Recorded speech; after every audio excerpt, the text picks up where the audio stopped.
முன்னாள் முதலமைச்சர் ஸ்டாலின் அவர்கள் கரூர்ல காவல்துறையுடைய உதவியோடு 41 பேரை கொன்று குவித்தார். தன்னுடைய மகன் உதயநிதி ஸ்டாலினுக்காக மக்களை கொன்று குவித்த ஸ்டாலின் என்கிற குற்றச்சாட்டை அமைச்சர் ஆதவர்ஜுனா அவர்கள் ஒரு பொது மேடையில் பேசினது மிகப்பெரிய அளவில் பரபரப்பை ஏற்படுத்துச்சு. இந்த நிலையில தான் திமுகவை சேர்ந்த RS பாரதி அவர்கள் உச்சநீதிமன்றத்தை அணுகி ஒரு மனு ஒன்று தாக்கல் பண்றாரு. இந்த வழக்கை அவசர வழக்காக உச்சநீதிமன்றம் விசாரி அப்படிங்கிற கோரிக்கையும் முன்வைக்கிறாரு. ஏன்னா வருகிற 10ஆம் தேதி விஜய் அவர்கள் கரூருக்கு நேரில் சென்று பாதிக்கப்பட்ட 41 குடும்பத்தினருக்குமே அரசாங்க வேலை வழங்க போகிறார். வழக்கு சிபிஐ இருக்கிறப்போ இந்த மாதிரி இதுல சம்பந்தப்பட்ட ஒருவரே போய் பாதிக்கப்பட்டவர்களுக்கு அரசாங்க வேலை கொடுக்கிறது அப்படிங்கிறது சாட்சிகளை கலைக்கக்கூடிய ஒரு முயற்சி. அதனால விஜய் அவர்கள் கரூருக்கு 10ஆம் தேதி போகக்கூடாது அப்படின்னு திமுக தரப்புல இருந்து மனு அளிக்கப்பட்டதாக மீடியாக்கள் செய்தி வெளியிட்டது. ஆனா திமுக என்ன சொல்லுது அப்படின்னா, நாங்க விஜய் அவர்கள் கரூருக்கு போகக்கூடாதுன்னுலாம் சொல்லல. விஜய் அவர்கள் தாராளமா போகட்டும், அவர் என்ன நற்பணிகளை செய்யணும்னு நினைக்கிறாரோ செய்யட்டும். ஆனா உச்சநீதிமன்றம் ஒரு குழுவை நியமிச்சிருக்கு. சிபிஐ கிட்ட இந்த கேஸ் கைமாறி இருக்கு.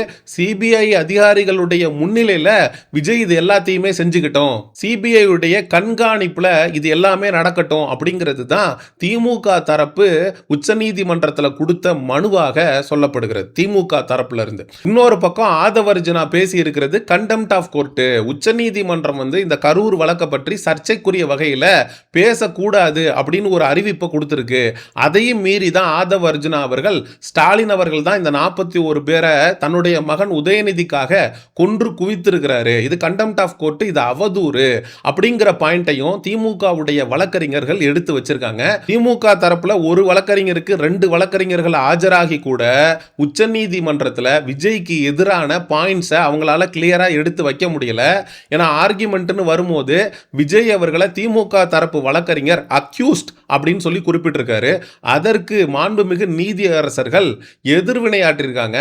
எப்படி எஃப்ஐஆர்லயே பேரில்லாத ஒரு நபரை நீங்க குற்றவாளின்னு சொல்லுவீங்க, அக்யூஸ்ட்னு சொல்லுவீங்க?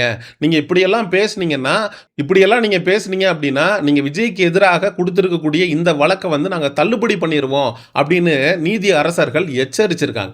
இந்த இடத்துல தான் திமுக வரலாற்று சிறப்புமிக்க ஒரு பிழையை செய்திருக்கிறது.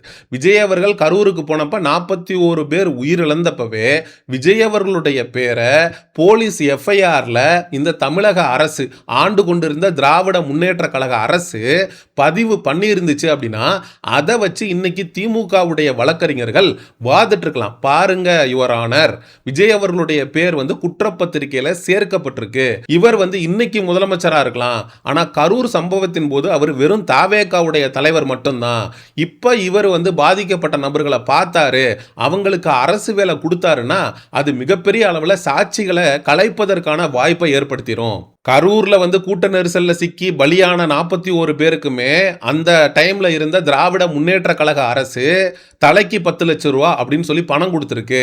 அதே போல விஜய் அவர்கள் தரப்புல இருந்தும் 20 லட்சம் ரூபாய் அப்படின்னு பணம் கொடுக்கப்பட்டிருக்கு. கிட்டத்தட்ட 30 லட்சம் ரூபாய் வரைக்கும் ஒவ்வொரு குடும்பத்திற்கும் போய் சேர்ந்திருக்கு.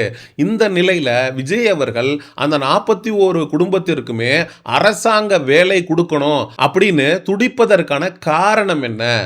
விஜய் அவர்களுடைய பேரு எஃப்ஐஆர்ல சேர்க்கப்பட்டிருந்துச்சு அப்படின்னா இன்னைக்கு உத்தரவு அப்படிங்கிறது உச்சநீதிமன்றத்திலிருந்து திமுகவிற்கு ஆதரவாக வந்திருக்கும். ஆனா அன்னைக்கு இருந்த ஸ்டாலின் அரசு பெருந்தன்மை பார்த்து விஜய் அவரோட பேரை நம்ம எஃப்ஐஆர்ல சேர்த்துட்டோம் அப்படின்னா மக்களுக்கு மத்தியில் அவருக்கு ஒரு கேர்டசி வந்துடும். மக்கள் பரிதாபமா பார்க்க ஆரம்பிச்சிருவாங்க, விஜயை ஒடுக்குறாங்கப்பா, விஜயை அடக்குறாங்கப்பா அப்படின்னு சொல்லி மக்கள் பார்த்துருவாங்க அப்படின்னு சொல்லிட்டு விஜய் அவர்களுடைய பேரை அன்னைக்கு திமுக அரசு எஃப்ஐஆர் சேர்க்காம விட்டதற்கான பலனை இன்னைக்கு அனுபவிக்குது. இதே மாதிரி தான் ஆந்திராவில் அல்லு அர்ஜுன் அவர்களுடைய நடிப்பில் புஷ்பா 2 அப்படிங்கிற திரைப்படம் ரிலீஸ் ஆகுது. அந்த திரைப்படத்தினுடைய முதல் நாள் முதல் காட்சியை பார்க்கறதுக்கு திரையரங்கத்துக்கு வராரு. அப்போ கூட்ட நெரிசல் ஏற்பட்டு ஒரு லேடியும் ஒரு சின்ன பையனும் செத்துறாங்க. அந்த வழக்கில் எஃப்ஐஆர் போட்டு அரெஸ்ட் பண்ணி கிட்டத்தட்ட ஒரு நாள் முழுக்க சிறையில் வைத்திருந்தது ஆந்திர அரசாங்கம். ஆனால் இங்கே கரூரில் 41 பேர் செத்துருக்காங்க. ஆனால் விஜய் அவர்களுடைய பேரை எஃப்ஐஆரில் கூட இந்த திராவிட முன்னேற்ற கழக அரசு சேர்க்கல அப்படிங்கிறது உண்மையிலேயே திமுக உடைய கையாலாகாத தனத்தை காட்டுது அப்படிங்கிறது தான் 100% மறுக்க முடியாத உண்மை. நமக்கு இருக்கக்கூடிய கேள்வி என்ன அப்படின்னா, ஏற்கனவே பாதிக்கப்பட்ட 41 குடும்பத்திற்குமே விஜய் தரப்பு குடும்பத்திற்கு தலா 20 லட்சம் அப்படின்னு 41 பேருக்குமே கொடுத்திருக்கு. அந்த 20 லட்சம் போதாது அப்படின்னு மீண்டும் விஜய் அவர்கள் அந்த 41 குடும்பத்தில் இருக்கக்கூடிய நபர்களுக்குமே அரசு வேலை கொடுக்கிறாரு அப்படின்னா, பாதிக்கப்பட்ட நபர்கள் உண்மைக்கு ஆதரவாக செயல்படுவாங்களா? இல்ல 20 லட்சம் கொடுத்திருக்காரே, அரசு வேலை கொடுத்திருக்காரே, அவருக்கு எதிராக நம்ம எப்படி வந்து சாட்சி சொல்றது அப்படின்னு விஜய்க்கு ஆதரவாக செயல்படுவாங்களா அப்படிங்கிற கேள்வியையும் இந்த இடத்துல நம்மளால எழுப்பாம இருக்க முடியல.